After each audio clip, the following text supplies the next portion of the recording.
In early 2009, a young woman vanished while visiting Myrtle Beach for spring break.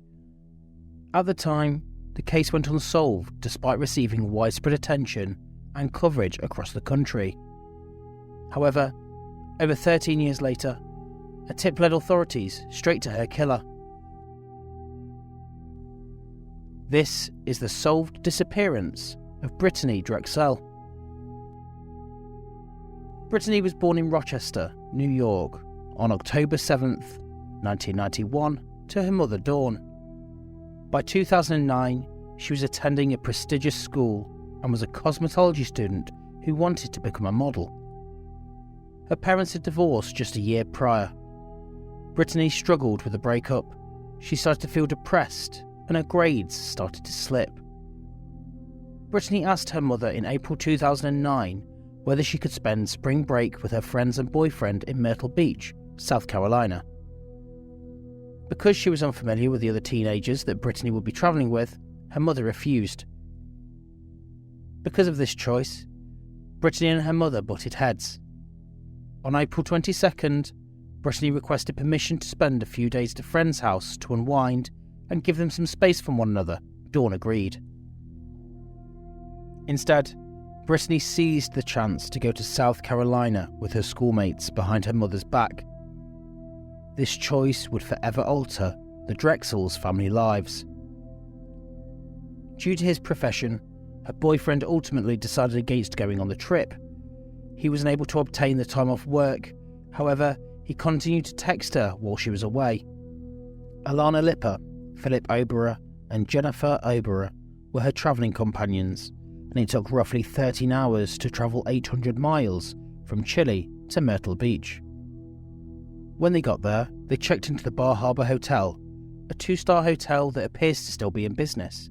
A bit run down, but probably the best the young group of teenagers could afford at the time. Brittanee knew a promoter for the clubbing scene in the area who was also in Myrtle Beach, named Peter Brozowitz. The next day, Brittanee took a stroll on the beach next to Peter and his friend's hotel, the Blue Water Resort, which was where they were staying. Throughout her visit to Myrtle Beach, she did this a few times. On April 25th, 2009, she made her last visit to Peter. Around 8 o'clock in the evening, she strolled from the Bar Harbor Hotel to the Blue Water Resort. She could be seen arriving on the Blue Water Resort security cameras. She was sporting a black and white tank top, flip-flops, and shorts whilst toting a beige purse. Around 8:45, the cameras caught her departing. Brittanee, in my opinion, didn't stay very long because she was texting Jen Oberer about a pair of shorts as she left. John claimed that at about 9:15 p.m, she stopped sending him texts. To find out if they had heard from her, he got in touch with her pals, who said they hadn't. John felt concerned and called her father to inform her that Brittanee was missing. Her father was contacted by Dawn, who subsequently contacted Rochester police. They kept calling and texting Brittanee, but she didn't return any of their messages. Her mother added, "We kept trying to call Brit's cell phone, but nothing." Brittanee's last phone pings occurred late on April 25th and early on April 26th, close to the boundary between Charleston and Georgetown County. The pings travelled 50 to 60 miles, 80 to 97 kilometres, south of Myrtle Beach. On April 26th, about 1 in the morning, Peter left the Blue Water Resort. The morning of April 26th marked the official commencement of the search for Brittanee. The Blue Water Resort CCTV film of Brittanee was discovered by Myrtle Beach police, who then questioned Peter. In the hopes there might be some bank account activity, Brittanee's family deposited money into her account, but there was none. There were large-scale searches every day for the first 5 or 6 months, involving somewhere between 200 and 500 persons. There were 800 persons looking for Brittanee on one specific weekend.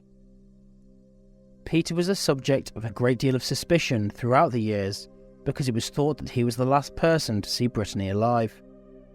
Dawn, her partner, and Peter all made an appearance on the Dr. Phil programme on May 11th. Brittanee had been missing for just over 2 weeks at this point. It appears that Brittanee was taken.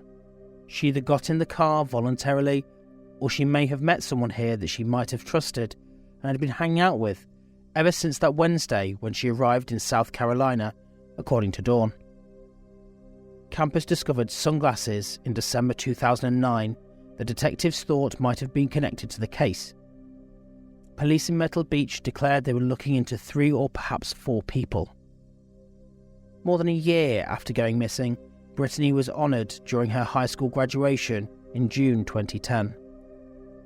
She received an honorary diploma from Gates Chili High School, which also invited her family to the ceremony. According to school authorities, it was the first honorary diploma ever awarded by the Gates Chili High School. The city of Myrtle Beach announced the installation of 20 new security cameras in August 2010. The disappearance of Brittanee sparked this action. In the years that followed, there wasn't a lot of movement. Occasionally, human remains would be discovered, but they were never determined to be those of Brittanee. The FBI announced during a news conference in June 2016 that they thought Brittanee had been killed soon after going missing. When the cell phone ping stopped, she had been taken from Myrtle Beach and taken somewhere close to Georgetown, where she'd been killed. The Bureau offered $25,000 for information that would help the case to be resolved. Timothy Deshawn Taylor, age 26, was identified in August 2016 by the Charleston Post and Courier as the person who may have thrown Brittanee's body into an alligator pit. The FBI claimed an informant informed them Timothy held, abused, and killed Brittanee at her home before dumping her body in an alligator-infested swamp, according to the Post and Courier's investigation. Weeks later, Timothy was detained on a separate robbery charge. His lawyers asserted that although he was immediately questioned about Brittanee's case, he was never charged in connection with it. Taquan Brown is credited with providing a lot of the purported information regarding Timothy and Brittanee. Taquan claimed to have visited a stash house in McClellanville, South Carolina, to give Timothy Taylor's father, Sean Taylor, money. He claimed to have seen Brittanee flee the residence, but she was later apprehended. He claimed to have seen Timothy lash Brittanee with a pistol before bringing her inside. Then he heard the sounds of 2 gunshots, which he took to be the young woman being killed. Taquan claimed to have seen a wrapped body being taken from the residence and thrown into one of the several alligator ponds nearby. Taquan's information was apparently confirmed by another informant as well. He claimed that Timothy had picked up Brittanee at Myrtle Beach, driven her to McClellanville, and then attempted to sell her to his friends for human trafficking. This informant claims that Timothy murdered Brittanee after her case gained so much attention. In a statement to the media, Timothy adamantly asserted his innocence in connection with Brittanee's disappearance. He had said, "I had no involvement with anything to do with Brittanee Drexel. I don't know Taquan Brown, and I don't know why he would call my name. I am being prosecuted again for a crime I already helped them solve and already did my time for. All because some guy in prison is trying to cut a deal. It's not fair to be charged for the same crime twice, and that's not how our system is supposed to work."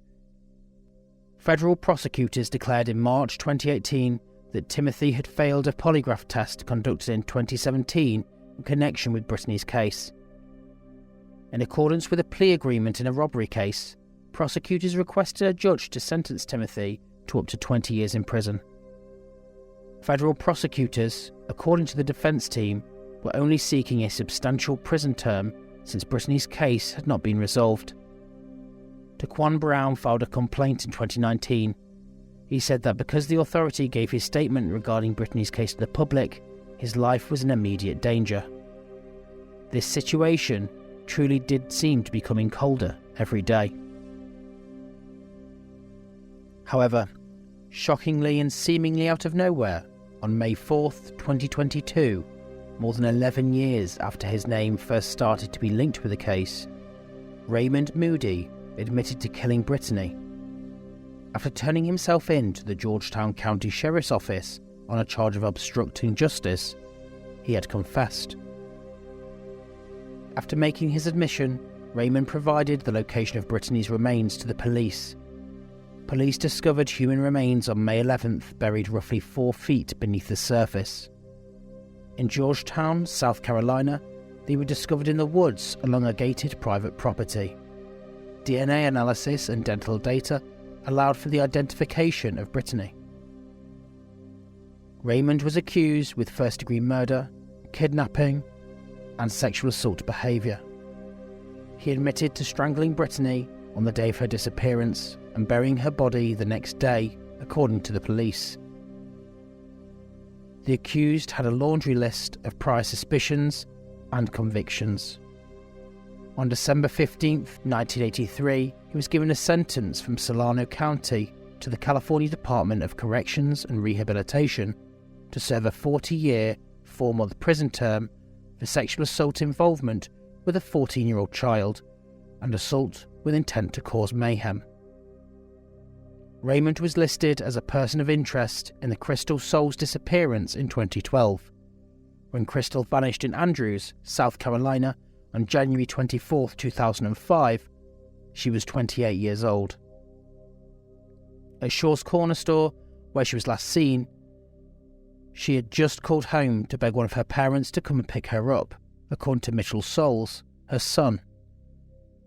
In a statement given to News 2, the FBI largely exonerated Taylor of any involvement in the crime, stating, "Throughout the investigation, law enforcement followed multiple leads to wherever they led us, based on information we had at the time. We have an obligation to follow leads to their conclusion. The person we believe is responsible for Brittanee's murder has been charged." Despite a definitive conclusion to the harrowing questions raised by Brittanee's disappearance, her loved ones and family members continue to find it difficult to come to terms with what had happened. Who was this seemingly random stranger who had done this, and why? Furthermore, it was not just the friends and family of the victim who were affected by this heinous crime, but the parents of the other accused suspects, with Timothy's mother expressing, "The years-long fight against false accusations and media frenzy that have traumatised us, affecting every aspect of our lives. It has publicly questioned, without reason, our family's character, and has shaken us to the core." Some cases do remain cold, even with many modern mysteries being solved with updates to the way DNA is tested from open cases.